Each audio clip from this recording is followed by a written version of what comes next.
ერთნი ვართ, როგორც ვარსკვლავები ცაში. ჩვენი კერა ერთია, სამუდამოდ ჩვენს გულებში. აფხაზეთი და სამაჩაბლო საქართველოა,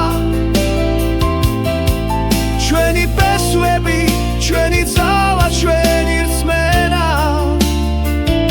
ჩვენ ერთად ვიქნებით, როგორც სადამთვარე, ეს ჩვენი საქართველოა, ჩვენი სამშობლო.